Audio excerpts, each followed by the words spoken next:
kati Allah subhanahu wa ta'ala tasobola kwagala muzikiti okujjako nga ayagala abantu ababeera mu muzikiti. Era omuntu abeera mu muzikiti wa bbeeyi wa kitiibwa nnyo n'okusinga omuzikiti gwennyini gwalimu. Nolwekyo durusu nga zino ziyimirizaawo obujulizi ku bantu, ekigenderwa kyazo litakuma alaikumul hujja, obujulizi bubeere nga bugenda kubaluma ku lunaku lwa kiyama. Omuntu tagenda kubaako kyeyekwasa oluvannyuma lw'okuba nga asomeseddwa. Nolwekyo baganda baffe abateekateeka emisomo nga gino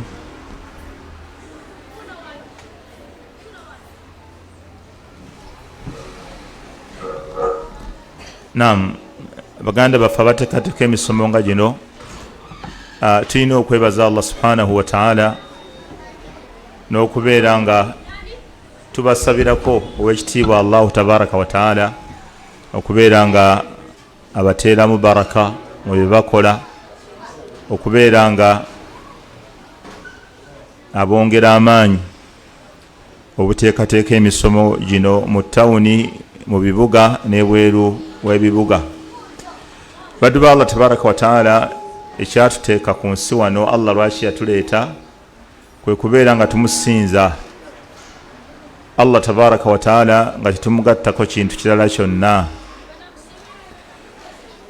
Allahu subhanahu wa ta'ala tewali kimunyiiza mu bimunyiiza byonna ng'okubeera nga abaddu bamusinza bamugattako ebirala. Era Allahu subhanahu wa ta'ala teri nsonga yamutumisa babaka okujja asharatu qurun, okuva ku nabbi Adamu okutuusa ku nabbi Nuh, waayita ebyasa 10 abantu bonna nga basinza Allah tabaraka wa ta'ala omu yekka nga tebamugattako kintu kirala. Ebyasa 10 gy'emyaka 1000 nga tewali asinza ntaana, tewali asaba bafu, tewali amala balongo, tewali ayinayirizi. Ebyasa 10 ku mulembe gwa nabbi Nuh alayhi salatu wassalam, abasajja abaali abalongoofu bwe bafa,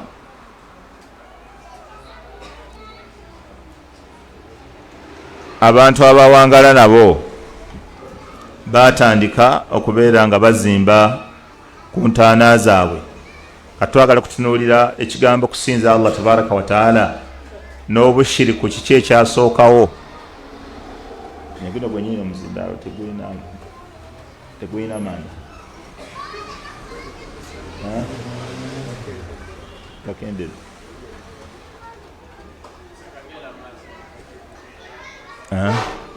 ebyuma si bye bindagira okugenda mu maaso. Nze asomesa, nze nina okugenda mu maaso oba okulekera awo.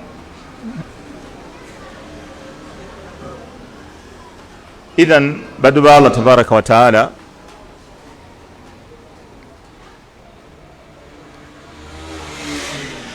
mu dakiika ezisigaddeyo kanzisomeseemu obubenje bwa shiriki. Lwaki Allah subhanahu wa ta'ala atugaana okukola shiriki? Obubenje 7 bwengenda okwogera. Lwaki Allah tabaraka wa ta'ala atugaana okukola shiriki? Akabenje akasooka, lianna almushrika la yajuzu munakahatuhu, omuntu akola shiriki takkirizibwa kuwoowebwa. Lianna almushrika la yajuzu munakahatuhu. Lwaki Allah subhanahu wa ta'ala atugaana obushiriku? Lwaki atugaana okumusinza nga tumugattako? Lwaki atugaana okuba ne lubaale? Lwaki atugaana okusamira? Lwaki atugaana okumala abalongo? Lwaki Allah atugaana okuba n'obulira bw'abaana? Olw'obubi obuli mu shiriki. Teri Allah subhanahu wa ta'ala kyagaana okujjako nga kiina obubenje. Allah tabaraka wa ta'ala buli kyatukkiriza okukola kibaamu obulungi. Kati shiriki Allah amutugaana olw'obubi obwa shiriki bw'alina. Akabenje akasooka, omuntu yenna akola shiriki tebamuwasa era tebamufumbiza. Allah subhanahu wa ta'ala yagamba wala tankihu almushrikati hatta yu'minna, temuwasanga abakyala abakola shiriki okutuusa nga bamaze okukkiriza Allah subhanahu wa ta'ala. Wala amatun mu'minatun akebuulirira. Nolwekyo omuntu yenna akola shiriki mu bizibu byalina, Allah yatugaana okumufumbirwa. Wakadhalika ne wabeera mukyala, Allah subhanahu wa ta'ala yatugaana okubeera nga tumuwasa ako kabenje mu bubenje obw'obushiriku. Akabenje akokubiri min khuturati shiriki, mu bubenje bwa shiriki,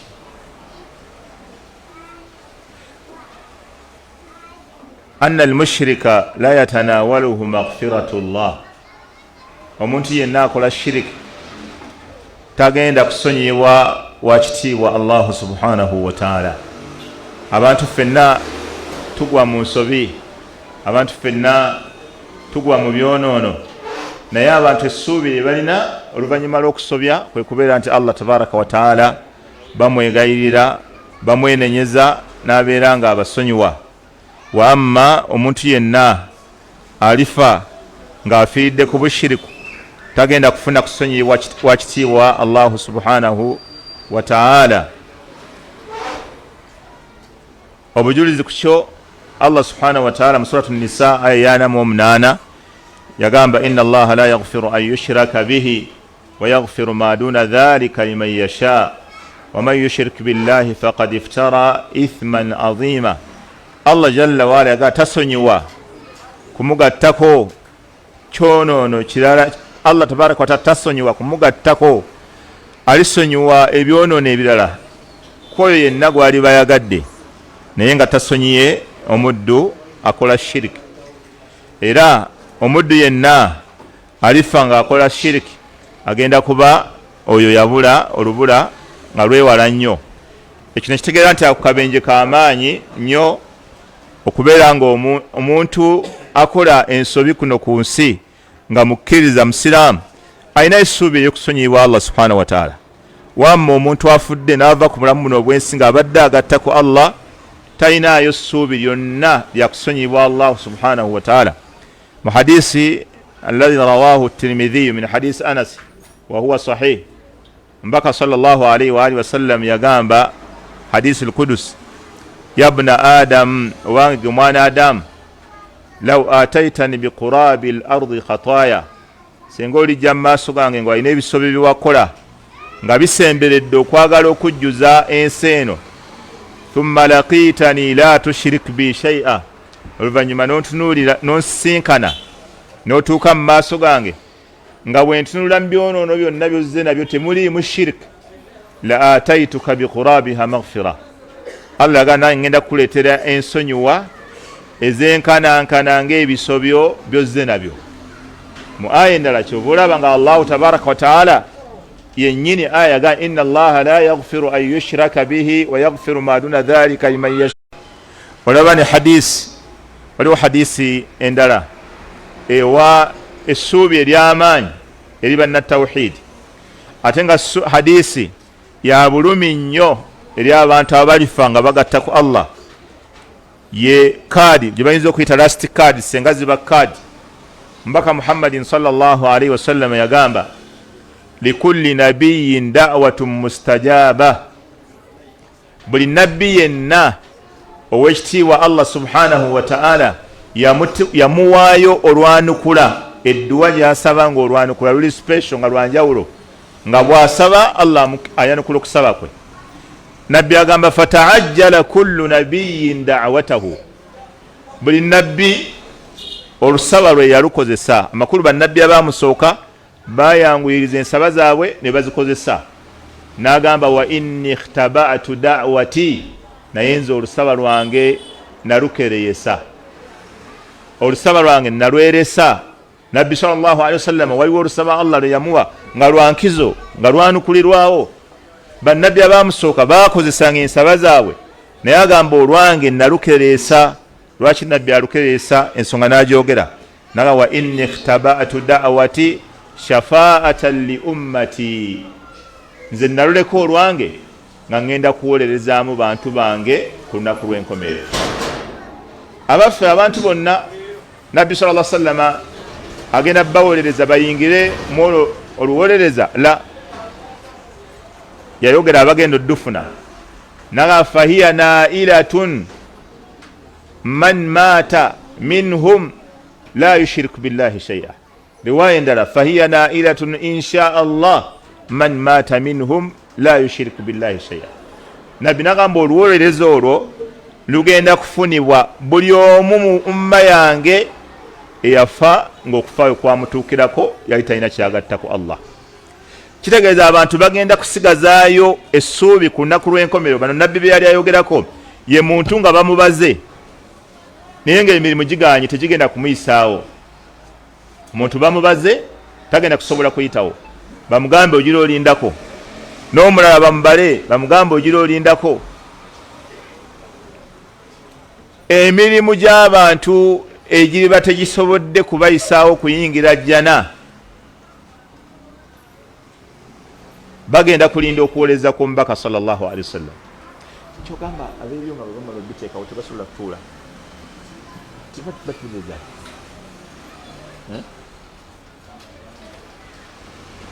nabbi waffe sallallahu alaihi wasallam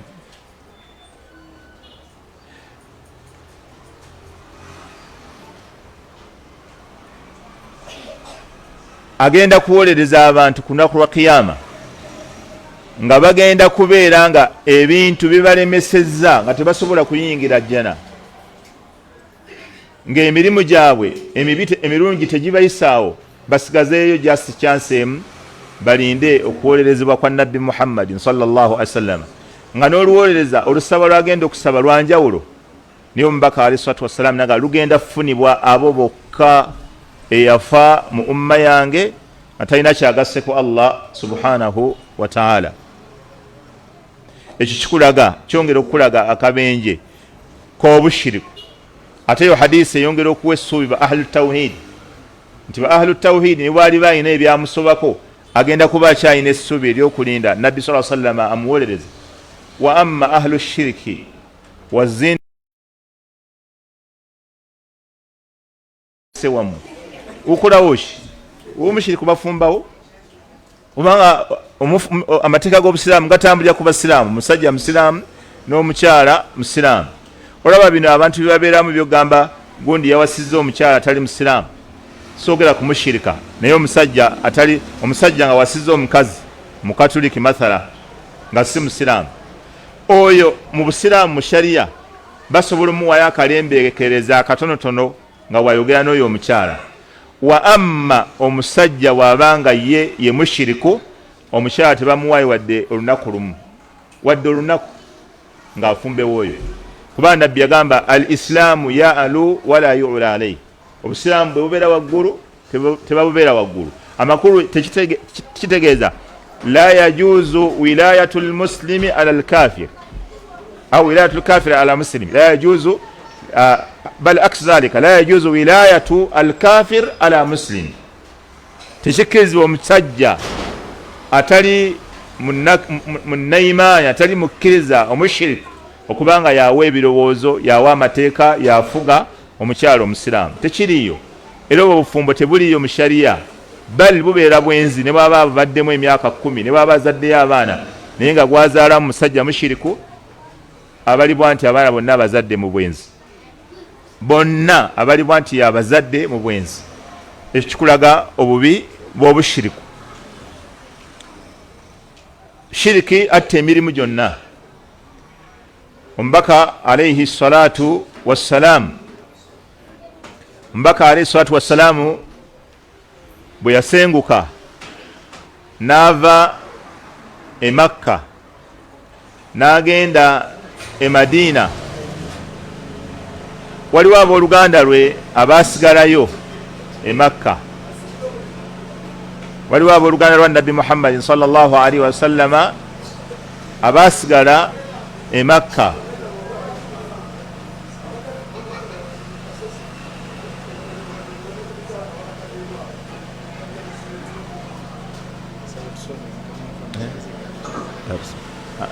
amafuta gali wano naye wedda gabanye kule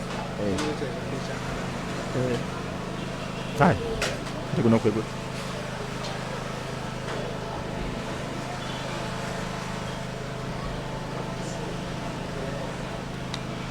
ndikuno kwegwe gwe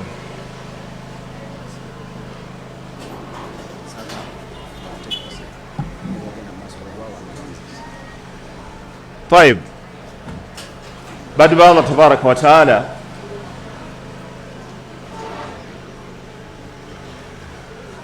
tugambye nti nno ekimu ekyokusatu kubikulaga nti shiriki mubi nnyo wakabenje nnyo tugambye anna shirika muhbitan li jamii al-a'mal shiriki atta emirimu gy'omuntu gyonna omubaka muhammadin sallallahu alaihi wa alihi wasallam bwe yasenguka n'agenda e Madina e Makka waali wasigaddeyo abamu ku booluganda lwe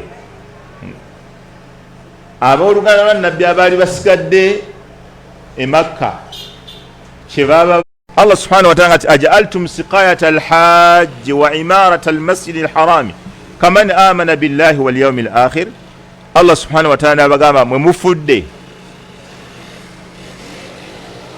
ekyokulabirira omuzikiti gw'e Makka nti kiyinza okwenkanankana n'abantu abasenguka ne bagenda e Madina ne bagenda ne Nabbi sallallahu alaihi wasallam nga bakkiriza ne balwana mu kkubo lya Allah yamaliza ayanga nti la yastawun tebasobola kwenkana Allah lwaki emirimu gy'abasajja gye bakolera ku Kaaba yagisazaamu yagamba shahidina ala anfusihim bilkufri kubanga nabo bennyini beewako obujulizi nti bakaafu bashiriku n'agamba ulaika habitat a'maluhum ab'emirimu gyabwe gyasazibwamu wa fi nnaari hum khalidun ne mu muliro bagenda kubeeramu lubeerera na lubeerera olaba Allah asazaamu emirimu gy'abasajja abaazaalibwa ku Kaaba bakadde baabwe babeeraawo babaziikaawo bajjajja baabwe bali awo naye Allah n'asazaamu emirimu gyabwe jasi lwakuba nti bayina shiriki gwe bakola gyonna nalaga nti mifu kati gwe tosobola kutulimba mbw'osaala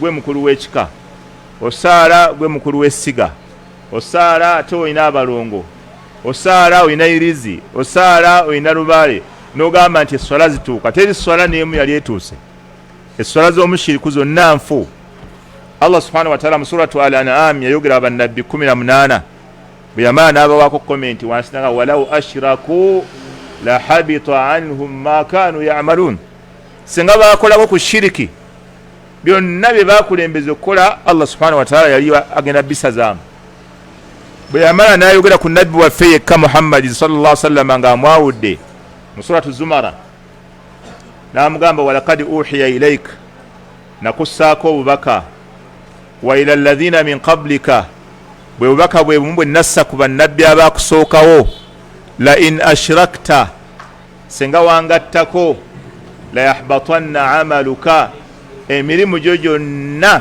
nali wakugisazaamu la yahbatanna amaluka wala takunanna min alkhasirin era walibadde mu bantu abafaafaaganiddwa ate Allah subhanahu wa ta'ala bwagamba okusazaamu emirimu gya nabbi Muhammad alayhi salatu wassalam senga yali agudde mu bushiriku kati olowooza mirimu gyani gyatasazaamu kabeere mufti kabeere amiru kabeere ani omuntu yenna gw'osuubira nti alina ekitiibwa ekisembayo okubeera ekyebbeeyi mu busiraamu senga kamutanda n'akola ekikolwa kyonna ekyobushiriku emirimu gye giba gisaziddwamu olunaku lwaba akikoze nolwekyakukabenje kamaanyi nako ku bubenje obutulaga obubi bwa shiriki tugambye akasooka omushiriku tebamuwasa la yajuzu munakahatuhu ekyokubiri omuntu akola shiriki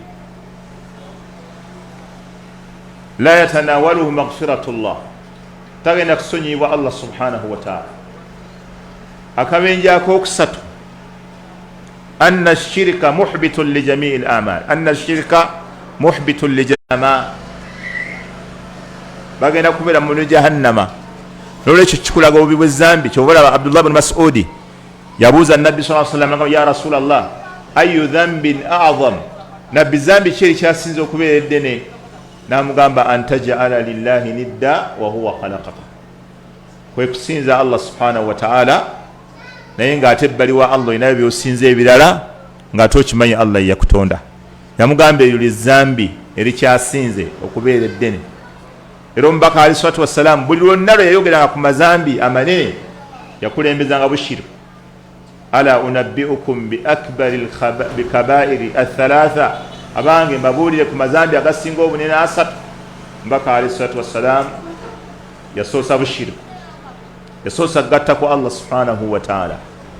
Olwekyo baganda bange, omuntu akola shiriki mu bumu ku bubenje bw'alina nti bw'aliyingira omuliro talinayo ssuubi lya guvaamu.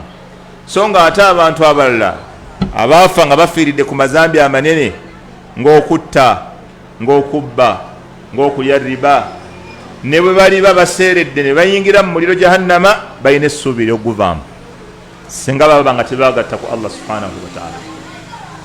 Akabenje akokutaano mu bubenje obulaga nti shiriki mubi, anna almushrika la yajuzu addu'au lahu bilmaghfira ba'da mautihi wala alqiyam ala janazatihi. Omuntu akola shiriki tetuyimirira ku jeneza ye nga afudde era tebamusabira Allah kumusonyiwa oluvannyuma lw'okufa. Wa in kana min aqrabi nnasi ilaik, ne bw'aba abadde mu bantu abakuli okumpi ennyo, ka abik wa ummik, ayinza okuba taatawo, ayinza okuba abadde maamawo, ayinza okuba abadde mukyalawo oba mwamiwo oba mwanawo, yenna afa ng'okufayo kumutuukiddeko, abadde yalemera kusamira, abadde yalemera kumala abalongo, abadde yalemera ku byawongo, abadde yalemera ku irizi, abadde yalemera kuloga, okufa ne kumutuukako ng'akyalimu eyo embeera, tewali kigambo kigamba nti mumusabire mumusaalire ebintu mubirekere Allah. Nedda. Omuntu yenna akutuse nga tukimanyi waafiiridde abadde akyali ku bushiriku tasaalirwa. Nabbi waffe Muhammadin sallallahu alaihi wasallama taatawo omuto bwe yalwala, omubaka yagenda waali ng'anaatera okufa, n'amugamba ya ammi, taata wange omuto, qul la ilaha illa Allah, tola shahada ove mu bushirikun kalimatan ashhadu laka biha inda Allahi yawma alqiyama. Ekyo ekigambo bw'onooba oba okyogedde, ebisigadde ngenda kuwolereza ewa Allah ku nnaku lw'enkomerero. Olw'okuba omusajja yali aliraanye banne abaali bazze okumulambula nga bashiriku, ne bamugamba atarugabu an millati Abdul Muttalib, oyagala kuva ku nkola y'abajjajjaabo, oyagala kuva ku byabuwangwa, oyagala kuva ku nnono, oyagala kuva ku busika gwe baakulonda gwe musika, emmandwa zoogerera ku ggwe, abakulu baasiima ggwe, oyagala kusuulawo byammwe. Omubaka sallallahu alaihi wasallama n'amuddamu, nabo ne bamuddamu. Nabbi n'amuddamu, nabo ne bamuddamu. Ku nkomerero n'agamba huwa ala millati Abdul Muttalibi wa aba an yaqula la ilaha illa Allah. N'agamba asazeewo afiire ku nkola y'abajjajjaabe, n'agaana okuyingira obusiraamu. Oluvannyuma waayitawo akaseera katono n'afa.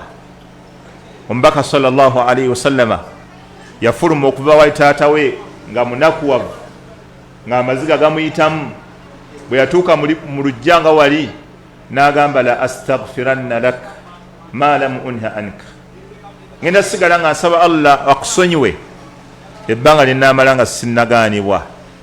Omubaka alayhi salaatu wassalamu bwe yayogera ekigambo ekyo, Allah n'amussaako obubaka nga Allah agamba ma kaana linnabiyyi, ekyo tekibeerangayo ku nabbi yenna, walladhiina amanu, wadde abakkiriza abasigadde, an yastaghfiru lilmushirikiina, okusaba Allah asonyiwe omuntu afudde nga mushiriku, walau kaanu uli qurba, ne bwaba wadde wayiseewo ebbanga. Olaba nabbi waffe Muhammad sallallahu alaihi wasallam, olunaku lumu yali ava mu lutalo, abaana atera okutuuka e Madiina, n'atuuka kalo bakayita Abuwa. Kati omubaka alayhi salaatu wassalaamu n'akitegeera nga we baaziika maama we, n'asaba Allah subhanahu wa ta'ala amukkirize agenda asabire ku maama we ngambye tokkirizibwa kusabira muntu afudde nga mushiriku fauran nga yakafa ne bwe waba wayiseewo ebbanga nga bamuziika taata we wayiseewo emyaka 4 ekagamba muwe ettaka limutukuza kati ayinza okuba Allah yamusonyiwa ettaka terimutukuza terisobola mutukuza asigala kyeyafiirako kyekyo omuntu agenda kuzuukizibwa ku ekyo kyeyafiirako kyennyini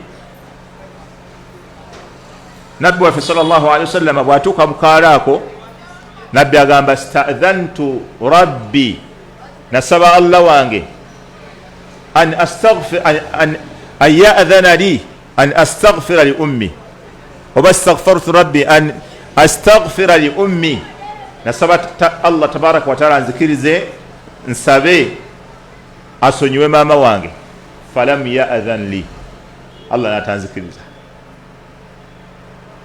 agamba thumma sta'dhantu lahu oluvanyuma ne musaba olukusa an azura qabraha kale ngende nambule bulambuzi bwe bamuziika fa adhina li nanzikiriza ekyokulambula bwe bamuziika era nabbi sallallahu alaihi wa alihi wasallama bwe yagenda ku kabuli ya maama we bwe bamuziika yayimirirawo akabanga nga talina kyayogera fabaka wabaka man hawlahu bagenda okulaba nabbi akaaba nga amaziga gamuyitamu n'abali bamwetodde asahabatu bakaw ne basahaba ne bakaaba bunula enjuki eyo teyinza kuzungira bwereere enjuki enjuki ekiwugulu bwe kikaaba wano wajja kubaawo ensonga ekyo ekiwugulu tekiyinza kukaabira bwereere akabe bwe kakaaba akabe kayinza okuba kakaaba byako bakagala mmere bakafunye ekikakanze nako oba enjala ekaluma oba kafiiriddwa nako kakaaba lwa nnaku yaako naye omushiriku bwawulira kakaaba agamba kakabe kabika namunyenye bwakaaba atya ekiwugulu bwe kikaaba atya bw'aba waata ettooke omunene gwesimba bwe guti nakyanonooza buli kintu kyonna entamu bweva ku masiga nga babadde bagifumba negwa wansi bweti ng'atya akanyonyi bwe kava eri kajja ne kakuba ku ddirisa ne kagwa ne kafa nga wano wajja kubaawo ensonga nno wano kasobola kugwa bwe kati ne kafiira bwereere bwe kati buli kintu kyonna biramu kutya akanyonyi kakoze accident ne kakuba bayi ne kagwa ne kafa abantu nga bafa bulijjo naye akanyonyi okufa mugugu munene ku mushiriku omusiŋŋaaganyina okulya emmere twafunye dde ekigambo nti ekigambo kyagudde wano olaba kigambo kye kyagudde awo akanyonyi kafudde abantu bafa kati akanyonyi okufa kigambo kinene kiri awo akankana kati Allah yagamba sanulqi fi qulubi alladhina kafaru ar-ru'ba bima ashraku billah ma lam yunzil bihi sultana Allah katugenda teeka mu mitima gy'abashiriku ar-ru'b ensisi okutya okweraliikirira lwaki dhalika bima ashraku billah ma lam yunzil bihi sultana olwokuba basalawo ne bagatta ku Allah ebintu Allah byataawa amaanyi ebitalina buyinza ebitalina kyebiri basalawo bo ne babigatta ku Allah kati Allah naye n'abateera edduniya ne bawangaalira mu kutya buli kaseera babeera mu kweraliikirira afya omwasi just omwasi bugendeyo mu bantu abali mu byalo ate abantu abali mu byalo bo shiriki yabamega n'akamala omuntu ayinza okuba badde afuluma awakaawe amaze n'okwambala agenda ku bugenyi aba yakatuukaawo neiba nayasimula n'akyuka naga olugendo luganya oyo kayasimudde sijja kutawaana eyo gye ngenda tiri kalungi omwasi gumuganya nayingira awaka najjamu engoye ye n'asaba n'omukeeka mumpe omukeeka gwange neerukire omusanga aluka mukeeka abadde atambula just omwasi gumweki n'akyuka just bushiriku bwamutuusa kweyembeera buli kantu konna akatya buli kantu konna akeeraliikirira buli kantu konna akeeragulizisaamu buli kantu bw'asanga omuntu nga yowa kisiraamu bw'asanga omulala nga yowa mukisa lwaki kubanga abantu abo basalawo emitima gyabwe ne bagiteekamu obushiriku Allah n'ava mu mitima gyabwe ne bawangaalira mu kweraliikira moyiti bw'afiirwa bbaawe alina okwegema alina okusimba ekitanda alina okusiibula omufu alina ne bakola ebyawongo byonna just Allah yabateeka mu mitima gyabwe okutya lwaki lwakukola shirku kabenjako omusanvu akaddirira akasembayo ndowooza.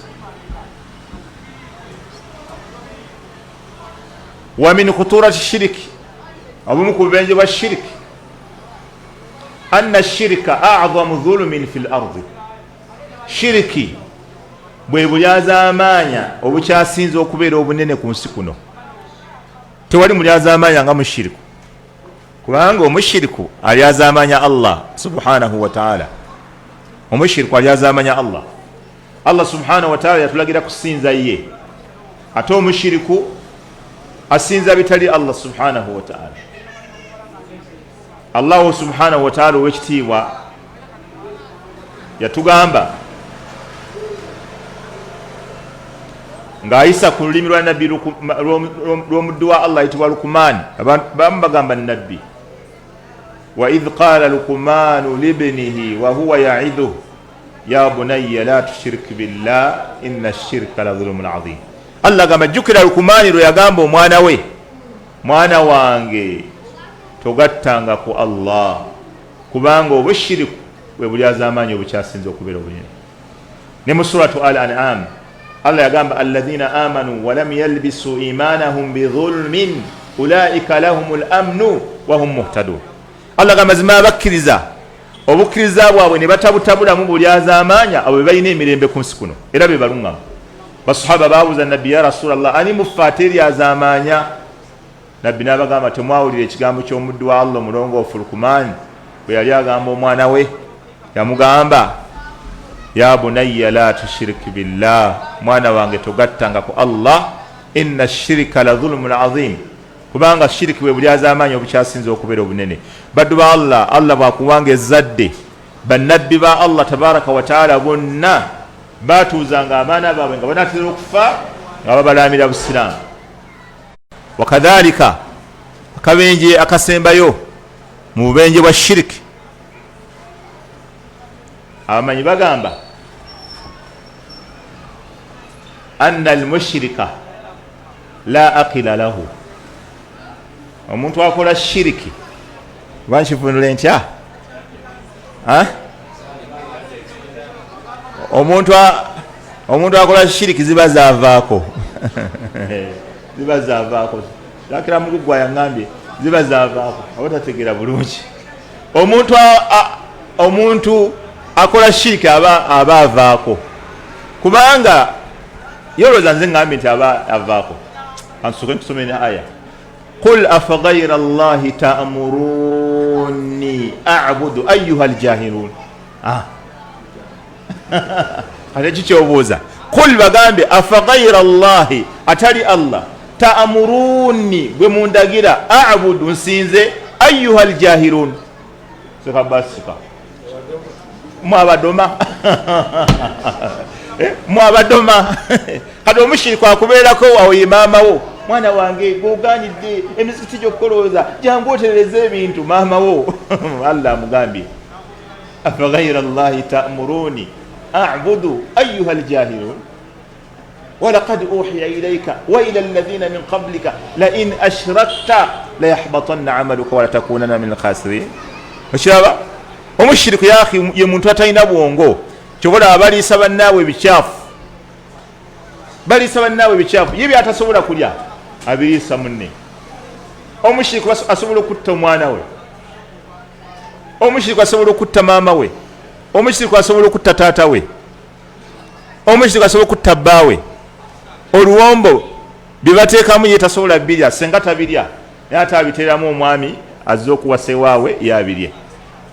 Ala yadullu dhalika ala jahalati haula, ekinga nti abantu abo bajega babuyabuya tebalina kye bategeera, babakozesa ebyawo nga ebitakoleka, ne basala embuzi n'ateekawo omumwa n'alembeka omusaayi n'anywa olw'obushiriku, omusaayi n'agunywa.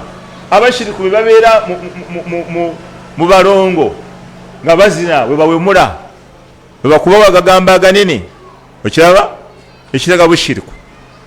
Ansembeyo ne kano kale kambongeyo n'akalala, ansembeyo kano. Okumayo omushiriku mubi nnyo, anna almushrika yadhurru al-akharin, omushiriku akosa n'abantu abalala. omushiriki okumanya mubi akosa n'abantu abalala. Kankuwa ekyokulabira kulabe nti omushiriki akosa. Hadisi ya Quraib Mawla ibn Abbas. Ibn Abbas yafiirwa omwana yali Kadid nga gy'abeera oba Taif oba mu kyalo ekirala. Bwe yafiirwa omwana we kyava agamba omuweereza gwe bayita Quraib, unzuru majtama min annas, fuluma wabweru olaba abantu oba bakuŋŋaanye.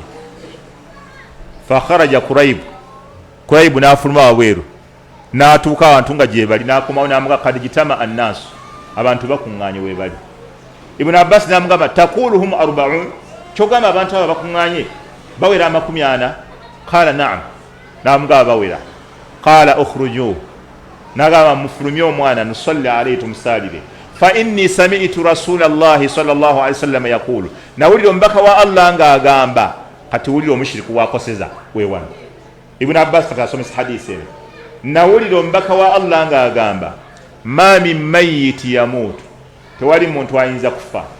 Fayakumu ala janazatihi 40 rajula, abasajja 40 babakyala ne bayimirira ku jeneza ye bamusabire. La yushrikuuna billahi shay'a, ng'abo bonna 40 temulimu agatta ku Allah kintu kirala kyonna. Illa shaffa'ahumullahu fihi, okujjako bafuuka ensonga emuwolereza Allah n'amusonyiwa. Kati vunula bwoti hadisi, senga omuntu afa ne bayimirira ku jeneza ye abasajja 40 nga mulimu omu akola shiriki, tebafuuka nsonga ya Allah kumukola ki? Ani afuuse ensonga? Kati olaba omushiriki bwakosezza mayiti naye nga ani yamuyise nti sula agenda kufa nkya, omufu teyakuyise ngenda kufa nkya, jangu obeerewo. Lwaki mulumbagana abafu b'abantu? Mama Dija, abantu bafa, funa ebyokukola, weewa omulimu, weetuma olugendo, oleme kubeerawo ku maziika ga basisika. Basisika musajja bange tuvudde dda naye wala. Lwaki obeerawo ku maziika g'omusajja? Yesonyiwe mayiti yo, yeewa olugendo, baziise endimbaale, nali sirimu ne bamuziikako naye nga yakimanyi navaawo lwa bushiriku. Naye kati gwe omuntu afudde gw'osookayo oyagalayo ki? Mwagala tubakolerere ki? Bw'oba omanyi nti omuntu afudde ogenda kumukosa, bw'oba oli mushiriku ogenda kumukosa.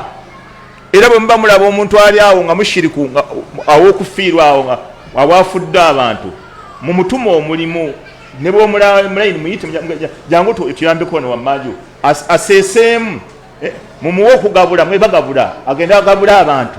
Temumukiriza kusaalira kubanga omumanyi ye maama muto ewammwe, ate omumanyi maama muto mushiriku. Kati mukubira akasimu amwe maama muto waliwo akwagala emmanju wano, muzze eno ffe tugenda okusaalira nga maama muto avuddemu, kubanga agenda kukosa mayiti. Mayiti yeetaga abantu aga nga bonna tekuli agatta ku Allah. Kate gwe omumanyi